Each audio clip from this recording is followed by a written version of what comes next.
My adult daughter expected me to keep paying her credit card bills even though she had a full-time job. When I stopped, she screamed, "How am I supposed to live without free money?"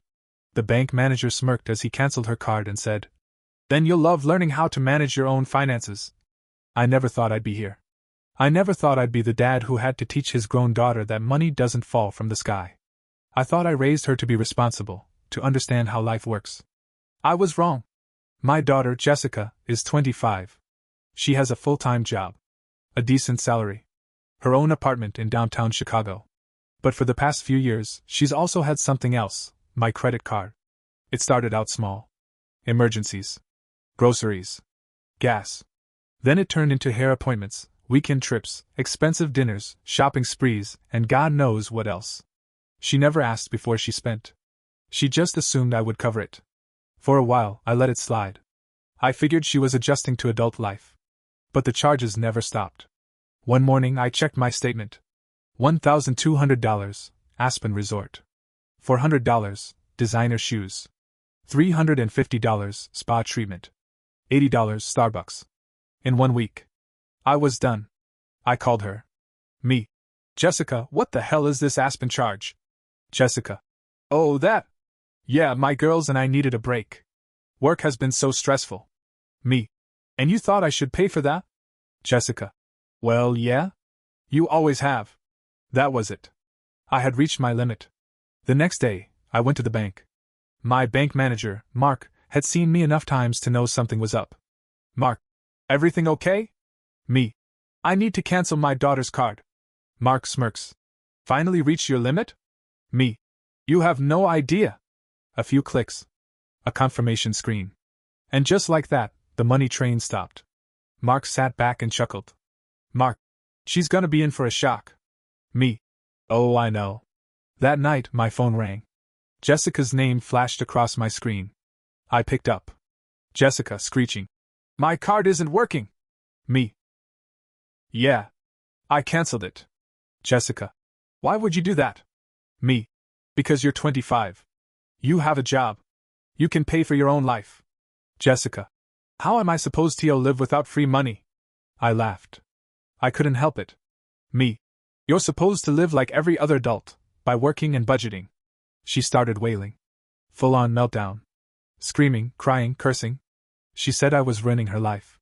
That I didn't love her. That I was cruel. That I was supposed to support her. I let her rant. Then I hung up. For the next few days, she called and texted nonstop. She tried guilt-tripping me. How could you do this to your own daughter? I can't believe you're abandoning me. I have bills. Then came the anger. You're a selfish old man who only cares about money. Mom would never do this. We divorced years ago, and yes, she absolutely would. Fine. I hope you enjoyed being alone when I cut you out of my life. And then silence. I figured she was stewing. That she'd cool down eventually. But no. Jessica had a new plan. One evening, I pulled into my driveway and saw her standing there. 3 suitcases at her feet. Arms crossed. I got out of my car. Me. What are you doing here? Jessica. I'm moving back in. I almost laughed again. Me. No, you're not. Jessica. I have no choice. You cut me off. I can't pay rent. I can't afford my car payment. I can't live like this. I stood there, waiting. Jessica. I figured I could stay here until I get back on my feet. Me. You're 25, Jessica. You have a job. You're already on your feet. Her face turned red. Jessica. So you're seriously going to let your daughter be homeless? Me. You have an apartment. Jessica. Not for long. She launched into a rant about how life was impossible, how no one could survive on just a salary, how all of her friends got help from their parents. I let her talk. Then I pointed at her car. Me. Go home, Jessica. She screamed. Threw a full-blown tantrum on my front lawn. Yelling. Crying. Telling the neighbors how cruel I was. I turned around and walked inside. Locked the door. I could still hear her outside, losing her mind. She finally left an hour later. The next morning, I got a call. It was Mark, the bank manager. Mark. Guess who just tried to open a credit card in your name? I closed my eyes and sighed. Me. Let me guess, Jessica? Mark. Bingo. She had actually walked into the same bank and tried to get a credit card using my information. Mark shut her down immediately. I called her. Me. Jessica. Did you seriously just try to open a credit card in my name? Jessica. I needed a safety net. Me. That's called fraud. Jessica. It's not fraud if it's family. I hung up. And then, I put a fraud alert on my account. Jessica found out when she tried to take out a personal loan later that week. She texted me, raging. You are actually ruining my life. I didn't reply. Then, something happened. Rent came due. Jessica realized she couldn't afford it. Her credit score was wrecked. She had no way out. And for the first time in her life, she had to face reality. She tried calling her friends for help. They all suddenly got busy. She tried going back to her mom. That lasted 2 days before she got kicked out for attitude. And then, the final straw, she got a second job. Jessica. Working weekend shifts. As a bartender. I nearly fell over when I found out. She struggled for months. Complained every chance she got. But she was learning. And then, after almost a year, I got a text. I get it now. I was being an idiot. Thanks for forcing me to grow up. I stared at it for a long time. I still haven't answered. I didn't respond to Jessica's text. Not because I didn't care. But because I wanted to see if she actually meant it. I'd been burned too many times before. Words were cheap. I needed proof. For a while, things were quiet. Jessica was working 2 jobs, her office job during the week and bartending on weekends. She had finally stopped posting dramatic sob stories on Facebook about how cruel I was. I figured she had learned her lesson. Then, one afternoon, I got a call from her employer. Her main job. I picked up. Employer. Hi, Mr. Reynolds. This is Lisa from Oakwood Marketing. I'm calling about Jessica. My stomach tightened. Me. Is she okay? Lisa. She's fine. But there's been an issue. We've been trying to reach her and haven't gotten a response. We notice you're still listed as her emergency contact. That was odd. Jessica never ignored work calls. If anything, she cared more about that job than anything else in her life. Me. What's the issue? Lisa hesitated. Lisa. Jessica hasn't shown up for work in 5 days. Me. What? Lisa. She stopped answering emails. Stopped responding to messages. She hasn't even picked up her paycheck. I felt a pit in my stomach. Jessica loved her paycheck. If she was skipping that, something was seriously wrong. Me. Have you tried calling her friends? Lisa. We don't have their contact info. Me. What about her emergency contacts? Anyone else on the list? Lisa. Just you. My heart pounded. Me. I'll find her. Where the hell is Jessica? I called her. No answer. I texted. Nothing. I checked her social media. No new posts. That was weird. Jessica lived for attention. I drove to her apartment. Knocked. No answer. I called again. Still nothing. That's when I started to panic. I checked with the building manager. Me. Have you seen Jessica? The guy scratched his head. Building manager. Not in a few days. Thought she was on vacation or something. I asked him to let me into her unit. He hesitated but agreed when I explained the situation. When the door swung open, I knew something was wrong. It smelled stale, like no one had been there in days.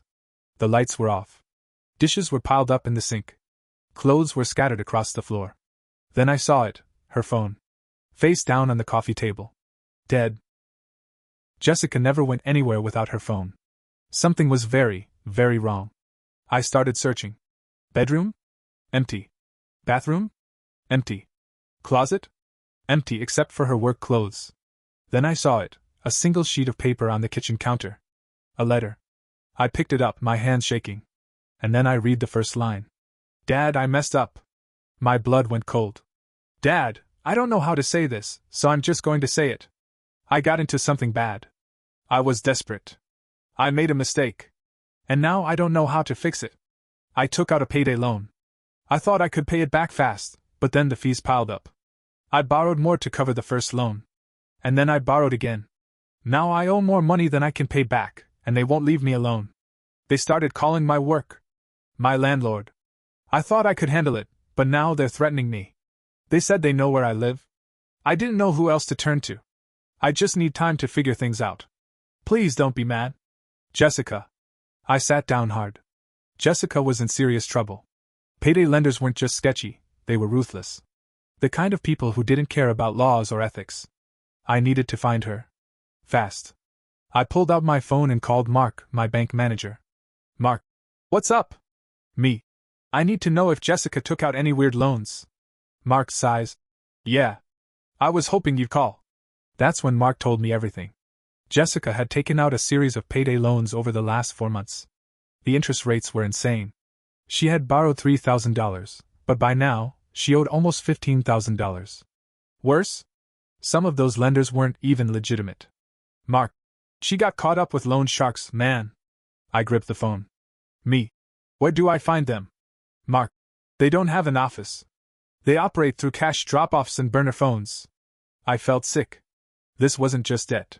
This was dangerous. Jessica had vanished because she was scared. I checked my phone again. Nothing. Then I did something I hadn't done in years. I called her mother. Me. Have you seen Jessica? Her mom. No. Why? I told her everything. She went quiet. Her mom. She called me a few days ago. Me. And you didn't think to tell me? Her mom. She said she was fine. I clenched my jaw. Me. Did she say where she was? Her mom. No, but she asked about a friend of hers. Some guy named Kyle. Kyle. I knew that name. Jessica had dated a guy named Kyle years ago. He was bad news. A lowlife. Always looking for ways to make a quick buck. I hung up and started searching. If Jessica was with Kyle, she was in even bigger trouble than I thought. And I wasn't about to let her disappear without a fight. Kyle. That name made my skin crawl. Back when Jessica was in college, she had dated him for about a year. He was one of those guys who never had a real job but always had money. Flashy cars, designer clothes, expensive nights out, all of it paid for by someone else. Jessica had cut ties with him after I warned her he was bad news. But now, after years of no contact, she suddenly reached out to him? That wasn't a coincidence. I had a bad feeling. I called every number I had for Jessica. Straight to voicemail. I called her friends. No one had seen her. Finally, I pulled up Facebook and searched for Kyle's profile. It was public, because of course it was. Guys like him lived for attention. His latest post was a selfie, taken in a dimly lit apartment. I zoomed in. There, in the background, was Jessica's purse. I knew roughly where Kyle lived, some rundown apartment in a bad part of town. I got in my car and drove straight there. When I arrived, the building looked worse than I remembered. Trash in the stairwells.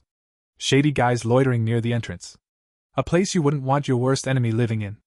I knocked on the door. No answer. I knocked again, harder this time. Footsteps. Then Kyle's voice. Kyle. Who the hell is? The door swung open. His eyes went wide when he saw me. Me. Where's Jessica? He smirked. Long time no see, Mr. Reynolds. I wasn't in the mood for games. I shoved my way inside. Kyle held up his hands. Whoa, relax, man. The place was a disaster. Beer bottles, crumpled up fast food bags, the smell of weed hanging heavy in the air. And there, sitting on the couch, looking like hell, was Jessica. Her eyes were red and puffy. She looked exhausted. Me. Get up. We're leaving. She didn't move. Kyle leaned against the wall, arms crossed. She's a grown woman. She can make her own choices. Jessica finally spoke, her voice hoarse. Dad? I can't leave. I turned to her. Why not? She wouldn't meet my eyes. Kyle grinned. Because she owes me money. My stomach dropped. Me. How much? Kyle. A lot. Jessica swallowed hard. Dad? I borrowed from him to pay off part of the payday loans. I clenched my fists. Me. You borrowed from him? Kyle's smirk grew. At least I helped her when you wouldn't. I wanted to hit him. But I needed to stay calm. Me. How much does she owe? Kyle stretched, pretending to think. With interest? About 10 grand. I inhaled sharply. Jessica buried her face in her hands. I didn't have a choice. They were threatening me. I didn't know what else to do. Kyle laughed. And now she owes me. I looked at Jessica. Did he threaten you? She hesitated. Kyle spoke first. Threaten? No, man. She's just working off the debt. My blood ran cold. Me. Working it off how? Jessica stayed silent. Kyle shrugged. Just some favors. You know. Running errands. A little side work. I knew exactly what that meant. And I wasn't about to let it continue. Me. We're leaving. Now. Kyle sighed. You don't get it. She owes me. And I don't just let people walk away. I took a step closer. You don't get it. I don't care. For the first time, Kyle looked nervous. I grabbed Jessica's arm and pulled her up. Let's go. She was shaking. But she followed. Kyle didn't try to stop us. But as I walked out the door, he muttered something that made my skin crawl. You can take her. But this isn't over. I got Jessica out of there. She sat in my car silent, staring at her lap. After a long pause, she finally whispered, I really screwed up. I didn't say anything. Because I had a feeling this mess was far from over. I drove in silence. Jessica sat curled up in the passenger seat, arms wrapped around herself like she was trying to disappear. I could see her hands shaking. I didn't say a word. I didn't know what to say. My daughter, my grown daughter, had gotten tangled up with loan sharks and a sleazeball like Kyle. She had risked her safety, her job, her future because she refused to take responsibility for her life. And now, Kyle thought he still owned her. I gripped the steering wheel tighter. She sniffled. Are you mad at me? I let out a short, humorless laugh. Mad? Jessica, I'm furious. But right now, I'm more worried than anything. She stared at her lap. I didn't think it would get this bad. She whispered. I thought I could fix it before it got out of control. I shook my head. It was always out of control, Jess. You just didn't want to see it. She flinched. We pulled into my driveway. She didn't move at first. Just sat there, staring at the dashboard. I can't go back to my apartment. She mumbled. I sighed. I know. Her landlord was probably looking for her. The payday loan collectors knew where she lived. And now, Kyle was lurking in the background, waiting for his so-called debt to be paid. Jessica turned to me, her eyes wide and pleading. What do I do, Dad? I didn't have an answer. I was still trying to process the fact that my own daughter had gotten herself into something this dangerous. She must have taken my silence the wrong way because her face twisted. You're just gonna throw me out, aren't you? She spat. You're just gonna leave me to deal with this alone. I turned to her, my temper snapping. Are you serious, Jessica? I just pulled you out of Kyle's place. I just got you away from those bastards. If I wanted to throw you out, I would have left you there. She shrank back. I took a deep breath, forcing myself to calm down. But I can't fix this for you. Not completely. You got yourself into this, and now you have to do the hard work of getting out. She wiped her nose. So what do I do? I looked at her. First, you're going to tell me everything. We went inside. I sat her down at the kitchen table. Start from the beginning. I said. How much do you owe exactly? She hesitated, but when she saw my face, she sighed. The payday loans? Almost 15 grand. I clenched my jaw. And Kyle? She swallowed hard. 10 grand. I ran a hand down my face. $25,000, Jessica? She winced. I know, Dad. I know. I was struggling to breathe. I had known it was bad, but this? She wiped her eyes. I kept thinking if I just made one more payment, if I just borrowed one more time, I'd fix it before you ever found out. I shook my head. That's the trap, Jessica.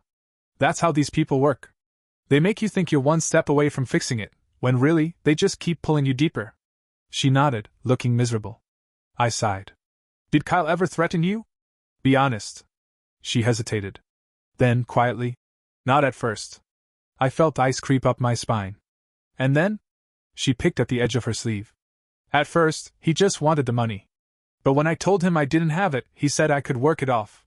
He started asking for favors. I forced my voice to stay steady. What kind of favors? She looked away. Running money for him. Meeting people. Dropping off packages. My stomach turned. You were a runner for him? She flinched at the word. I didn't think of it like that. I slammed my hand on the table, making her jump. Jessica, do you have any idea how dangerous that is? You weren't just paying off a debt, you were helping a criminal.